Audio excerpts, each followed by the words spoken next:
AskReddit by Timely Cobbler 7947. What is something that most people misunderstand about your country?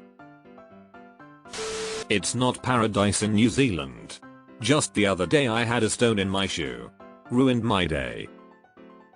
The whole day, or just the afternoon?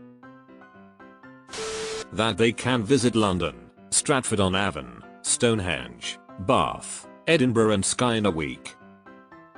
Is that impossible, or is there another reason?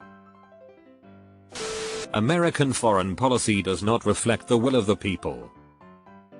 Hell, our domestic policy doesn't even reflect the will of the people.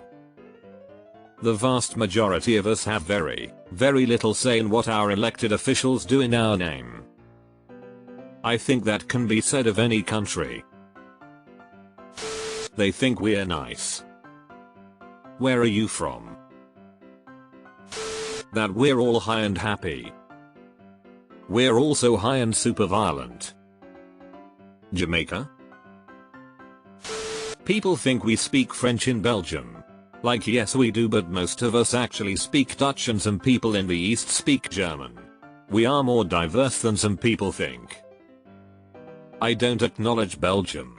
You're either Dutch or you're French. Stop trying to make Belgium a thing.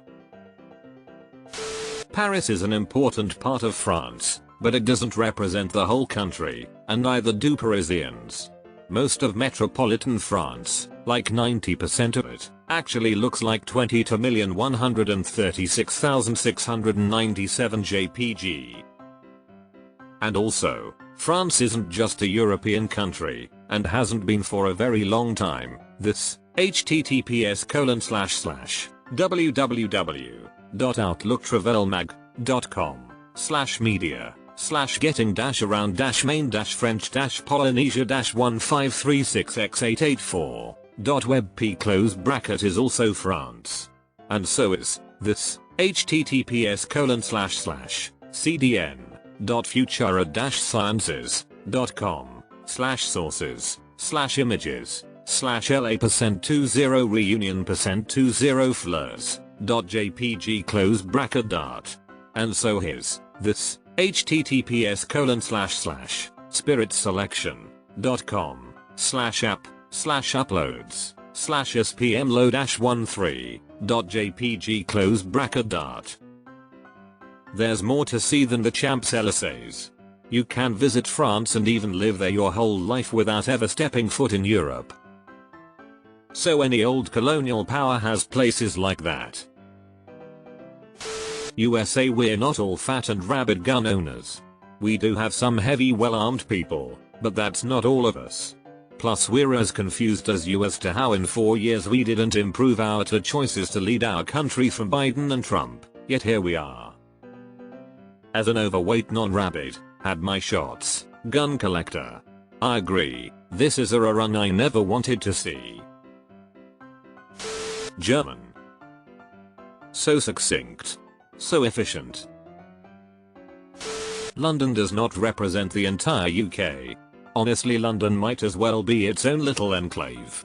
As a city, London is incredibly different to the vast majority of the UK, even the rest of England, both physically and culturally. If you really want to experience the UK, visit other places outside of London, and outside of the southeast of the country. I'm not saying don't go to London, there's lots to see, but you won't get a real feel for the country if you just visit London. Even as someone born and raised in the UK, London feels very alien to me. As a Greek person, most of the islands are closed during winter, without much to do as a tourist. I see way too many posts of people planning to visit the Cyclades in February. My wife is half Greek, and we'd promised to take my niece and nephew, on my side, to Athens for a trip sometime this year. Took me a while to persuade him that February half-term probably wasn't going to be the best time of year to visit, and how about we go in May instead when it's actually warm? Pakistan, we don't blow up every second, most of us. There's really not that many sheep. Wales? As an American, us. The United States is less of a country and more of a country made up of smaller countries. You know how Americans are, says the European. The fact of the matter is we are so drastically different from state to state, even within a state, that you can't rightly define us by any single issue or aspect of culture. The state of Texas alone has a landmass which covers 8 different European UTO equals web band amp. S equals EBD1 F791 E84 C2 E8007 B14 469,505,711 AAB 968,215. Think of how varied Europe is and now maybe you'll understand how vastly different the United States can be region to region. I've often heard many people comment that Americans are like this or that. But I also understand that America is a multicultural place, so it's not accurate to generalize about Americans in such a way. Most Americans aren't actually fat and lazy, and we are some of the hardest damn working people you'll ever meet and take great pride in what we do usually. There are fat and lazy Americans, yes. But I've been to the UK and you guys have plenty of those fuckers too. You are quite right, we do have plenty of those fuckers. A lot of people seem to think that we all drink tea in England, even though a lot of us really don't like tea. I'm half Chinese and I'd say I've seen more tea drinking in the Chinese community than anywhere else, especially when you go out for a meal. Simply being born in Britain doesn't guarantee you'll have full British citizenship, which is very frustrating for anyone whose parents aren't citizens. I'm lucky in how my dad was born in Hong Kong when it was a British territory, so it was relatively easy for him to become British, but not everyone is so fortunate. As a Canadian, it's not cold all the time. It's a huge country with many different climates. We even have rainforest. Where I live the winters can be really cold, but it's also super hot and humid in the summer. Not all women are ladder boys, but we do ride elephants to work. Contrary to popular belief, not all Australians are laid back and easygoing. We can be just as competitive and ambitious as anyone else. What are some stereotypes about Australian culture that you'd like to challenge? That we're mother of democracy.